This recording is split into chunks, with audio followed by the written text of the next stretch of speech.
कि आप विदित हैं, सबको आपको जानकारी है कि आज ही जो है माननीय आयोग के द्वारा जो आने वाले जो हमारे लोकसभा चुनाव हैं उनके लिए घोषणा की है और उसमें 7 चरणों में चुनाव कुल होने के लिए आपकी जानकारी आपको पता लगी है। उत्तर प्रदेश में भी 7 चरणों में चुनाव होगा और काउंटिंग ऑफ वोट्स जो है वो 4 जून 2024 को होगी और date before which the election shall be completed in all respect वो 6 जून 2024 होगी। तो आज से लेके और 6 जून 2024 तक जो है वो आचार संहिता लागू होगी। इसके बारे में माननीय आयोग ने बहुत विस्तृत दिशा निर्देश जो हैं वो जारी कर दिए हैं। जहां तक 62 पार्लियामेंट्री कॉन्स्टिट्यूंसी संत कबीर नगर की बात है, इसमें 3 विधानसभा जो है वो हमारे जनपद की शामिल होती हैं, जिसमें 312 मेंधावल, 313 खलीलाबाद, 314 धनघटा। इसके अतिरिक्त 2 असेंबली कॉन्स्टिट्यूंसी और हमारे पीसी में शामिल होती है, पार्लियामेंट्री कॉन्स्टिट्यूंसी में। एक उसमें से अंबेडकर नगर की 279 आलापुर है और एक जो है 325 खजनी गोरखपुर से है। तो इन 5 असेंबली कॉन्स्टिट्यूंसी को मिला के हमारी पार्लियामेंट्री कॉन्स्टिट्यूंसी 62 बनती है। तो ये सारी जो सूचना मैंने आपको शेयर की है ये उनके संबंध में दी गई है। जहां तक बेसिक कुछ आंकड़ों की बात करें तो हमारे जनपद में जो इलेक्टोरल रोल है, जो वोटर लिस्ट है, वो फ्रीज हुई थी 23 जनवरी 2024 को। तो मैं जो डाटा शेयर करूंगा वो 23 जनवरी 2024 का डाटा होगा, लेकिन मेरा साथ में अनुरोध रहेगा कि कई बार अफवाहों की वजह से आंकड़े जब बाद में पता लगते हैं तो लोग कहते हैं कि जब फ्रीज अगर 23 जनवरी 2024 को हो गया था तो ये आंकड़े बदल कैसे गए। तो उसके बारे में थोड़ा सा मैं आपको एक जानकारी बता दूं कि जो हमारा नोटिफिकेशन जो ड्राफ्ट हमारी वोटर लिस्ट थी वो 23 जनवरी 2024 को फ्रीज हुई है, लेकिन उसके बाद भी वोट जो है वो घटने या बढ़ने अभी बंद नहीं हुए हैं। वो स्पेशल समरी रिवीजन था, विशेष पुनरीक्षण चल रहा था। 23 जनवरी के बाद भी आपका पुनरीक्षण चल रहा है, उसको बोलते हैं कंटिन्यूस रिवीजन या सतत पुनरीक्षण। तो जब तक नॉमिनेशन का लास्ट डे होगा उसके 3 बजे तक भी हमारे वोट जो है, किसी का भी वोट ऐड हो सकता है और किसी का भी डिलीट हो सकता है। इस दौरान जो भी नाम कटेंगे या घटेंगे या बढ़ेंगे, वो जो सप्लीमेंट्री लिस्ट है वो और जो 23 जनवरी 2024 की लिस्ट है उसमें अमेंडमेंट करने के बाद में जो हमारा प्रेजाइडिंग ऑफिसर होगा जो चुनाव कराएगा, उसके पास में जो वर्किंग कॉपीज आएगी उसमें ये दोनों चीजों को शामिल करके ही फाइनल वोटर लिस्ट वहां पे होती है। तो इसलिए ये चीज आपके संज्ञान में रहे और कोई अगर ये इन आंकड़ों को लेके या तमाम तरह की अफवाहों पे आप लोग विराम लगा सकते हैं, अगर ये बेसिक जानकारी आप लोगों तक भी रहती है तो। इसके साथ साथ में ये मैं आंकड़ा जो बता रहा हूं 23 जनवरी 2024 का, उसके हिसाब से हमारा जो डाटा है, इलेक्टोर्स जो टोटल हैं हमारे वो 13,18,984 हैं। एक बेसिक शीट मैंने आपको शेयर भी की है, उसको भी आप देख सकते हैं। मेल इसमें 7,03,540 है। इसमें फीमेल जो है 6,15,411 है। थर्ड जेंडर भी इसमें 33 हमारे पास नाम है। उसके बाद जो पीडब्ल्यूडीज हैं, पर्सन्स विद डिसेबिलिटीज या दिव्यांग जन जो हैं, वो 7,050 वोटर्स हमारे पास में हैं। किसकी बात कर रहे हैं? उनको दी गई थर्ड जेंडर 33। हाँ, वो नहीं 48 जो इसमें है वो मैं थोड़ा सा ब्रीफ कर देता हूं। मैं जो डाटा दे रहा हूं वो अपने जनपद का दे रहा हूं, 3 विधानसभा का, ठीक है। जो 2 विधानसभा खजनी और अलापुर है, जब वहां के डीओ इस बात को ब्रीफ कर रहे होंगे तो ये डाटा वो अपने में शेयर करके बता रहे होंगे। तो हम जो बात कर रहे हैं वो 3 एसीज के हिसाब से बात कर रहे हैं। अगर आपको जो दी गई है उसमें 5 को शामिल कर दिया गया है ताकि दोनों जानकारी आपके पास रहे। तो अगर आप केवल 62 पार्लियामेंट्री कॉन्स्टिट्यूंसी 3 एसीज की बात करेंगे तो 33 है और दोनों को मिला दिया जाएगा तो जो 48 की सूची है और उसमें लिस्ट में आप देखेंगे 5 एसीज का नाम लिखा हुआ है। तो ये दोनों डाटा आपके पास में रहे तो आप उसको कवर कर सकते हैं। इसके बाद में 18,235 वोटर्स हमारे पास में ऐसे हैं जो 80 प्लस की एज के हैं और सर्विस वोटर्स भी हमारे पास 2016 है और जेंडर रेशियो जो 2011 का था उसके हिसाब से 969 का जेंडर रेशियो हमारे पॉपुलेशन का होता है। लेकिन वोटर्स की अगर जेंडर रेशियो की बात करें तो आज की डेट में जो 23 जनवरी 2024 को डाटा फ्रीज हुआ है उसके हिसाब से 875 का हमारा जेंडर रेशियो है। ये पिछला जो 3 महीने में पुनरीक्षण चला है उसमें टोटल 6 की बढ़ोतरी हम लोगों ने की है। ये पहले 869 होता था, अब 875 है।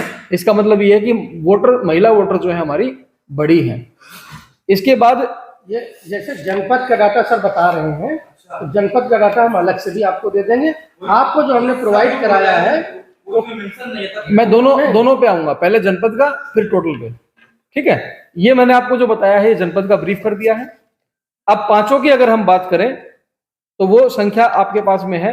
जैसे मध्य स्थलों की संख्या है वो पांचों एसीज की मिला के 2214 है। लेकिन अगर आप जनपद की बात करेंगे तो 1437 बूथ हैं हमारे और 1022 हमारे पोलिंग सेंटर्स हैं। तो ये डाटा आपके पास में रहेगा। ये लेकिन बाइफरकेट करके सब जिले का दे दीजिएगा। हाँ बिल्कुल, मैं दे दूंगा, कोई दिक्कत नहीं।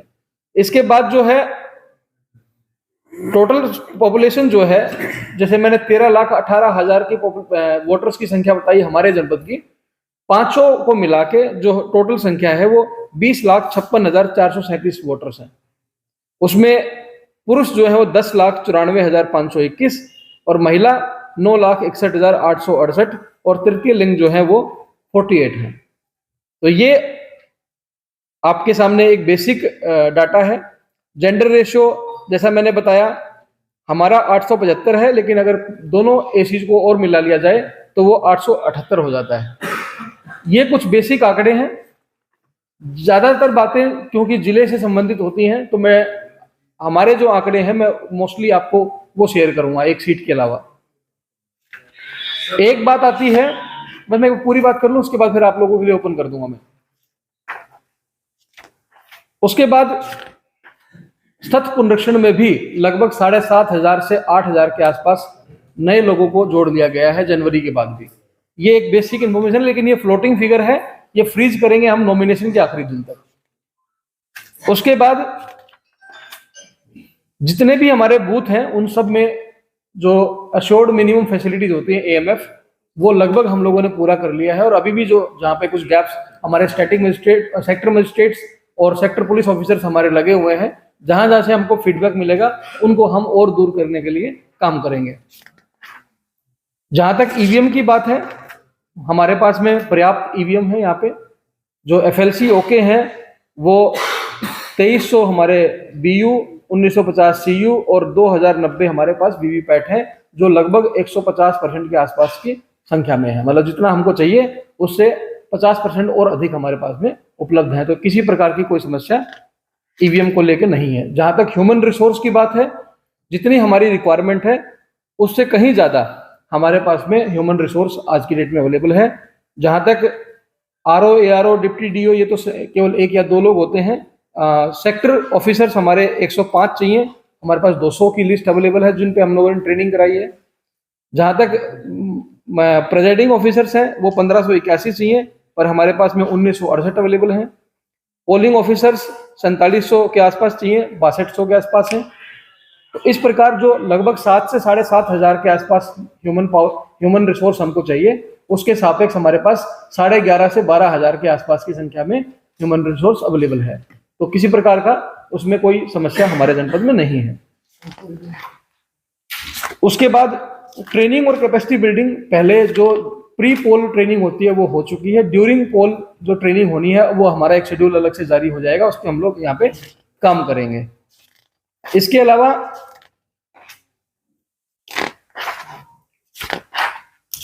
लॉ एंड ऑर्डर के संबंध में जो बातें हैं, मेरे बाद में कप्तान साहब अपनी बात जब रखेंगे तो लॉ एंड ऑर्डर के बारे में वो बता देंगे। एक सेकंड, बस 2 मिनट की बात और बची हुई है। इसके अलावा 3-4 बातें और जो है मैं आपके माध्यम से ब्रीफ करना चाहूंगा। एक, आप सभी जानते हैं कि टेक्नोलॉजी का इस्तेमाल जो है वो डे बाय डे बढ़ता जा रहा है। तो इलेक्शन में भी टेक्नोलॉजी का इस्तेमाल कैसे बढ़े और इसकी जागरूकता लोगों में कैसे आए, इसके लिए मैं आपके माध्यम से बताना चाहूंगा कि इस बार आप लगभग देखेंगे 8 से 10 मोबाइल एप्लीकेशंस आयोग के द्वारा जारी हैं। तो आपसे भी अनुरोध रहेगा कि आप उन एप्लीकेशंस के बारे में आप एक बार देख के और अपने अपने तरीके से आप लोगों को जागरूक करेंगे तो वो सबके लिए है। जैसे वोटर्स के लिए है तो वोटर हेल्पलाइन नंबर है, वोटर हेल्पलाइन ऐप है, उसके बारे में बात कर सकते हैं। पीडब्ल्यूडी जो हमारे दिव्यांगजन हैं उनके लिए एक अलग से ऐप है, सक्षम ऐप।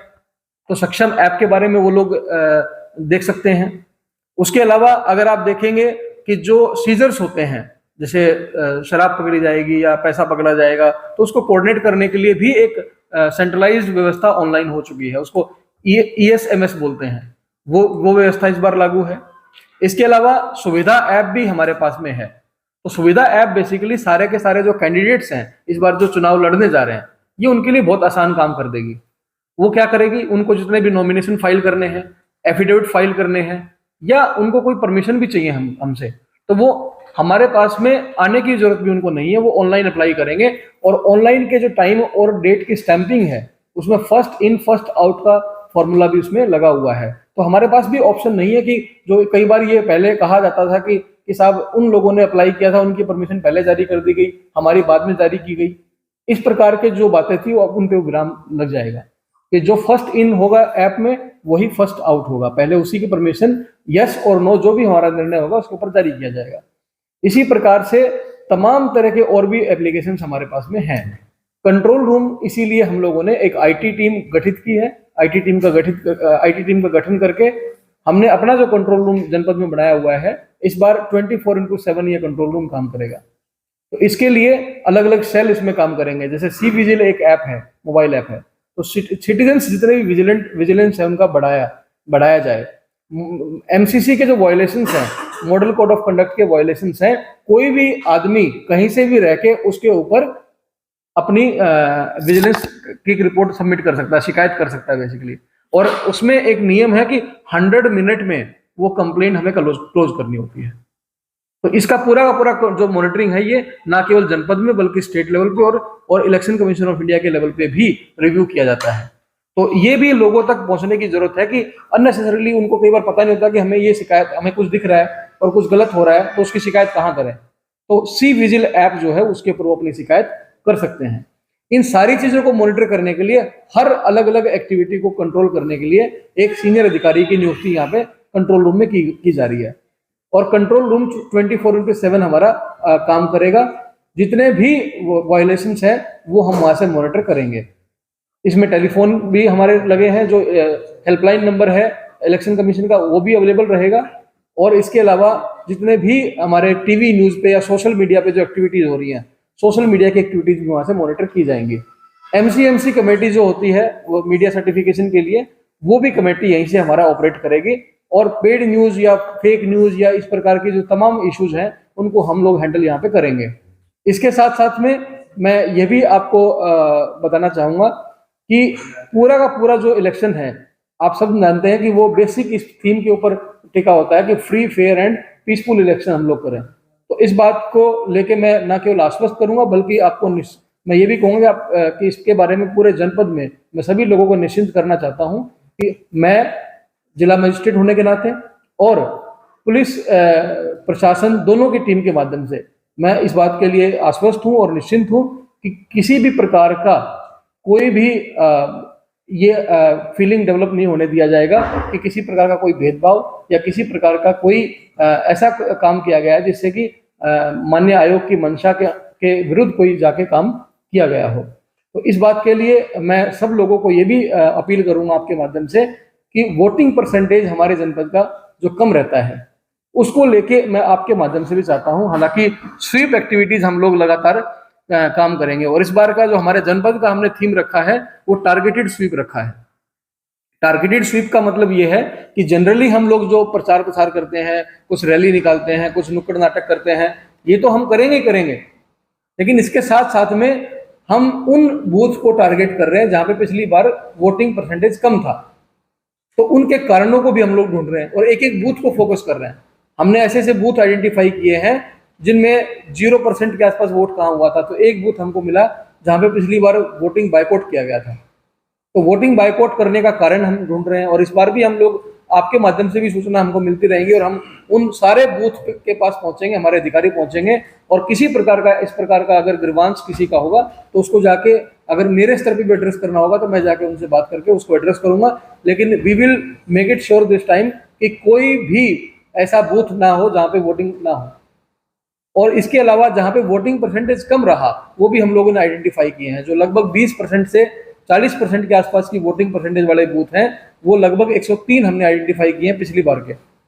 उन बूथ के ऊपर भी आपने अभी हाल में मीडिया के माध्यम से देखा भी होगा कि हमारी एक्टिविटीज अभी से स्टार्ट हो गई हैं। आपने मेंधावल और इधर के फोटोग्राफ और वीडियोग्राफी देखी होंगी, तो वो उन पे हम लोग अपना काम करना प्रारंभ कर चुके हैं। इसी प्रकार जो अच्छे परसेंटेज के बूथ हैं उनको और बेटर कैसे किया जाए या उनको वहां तक कैसे रखें, जो 70+, 80+ के बूथ हैं उनको हम लोग कैसे कंट्रोल करें, कैसे मैनेज करें, मेंटेन करें, सस्टेन करें, इसके बारे में भी हम लोग लगातार काम कर रहे हैं। तो ये कुल मिला के मुझे एक ओवरऑल पिक्चर मुझे आपके सामने रखनी थी। मैं आपके सारे सवाल जो हैं एक एक करके हम लोग लेंगे, लेकिन उससे पहले मैं अनुरोध करूंगा हमारे बीच में एसपी साहब हैं कि वो भी लॉ एंड ऑर्डर के पर्सपेक्टिव से एक बार अपनी बात कहें और फिर उसके बाद में हम एक एक करके जो भी आपकी बात होंगी उनका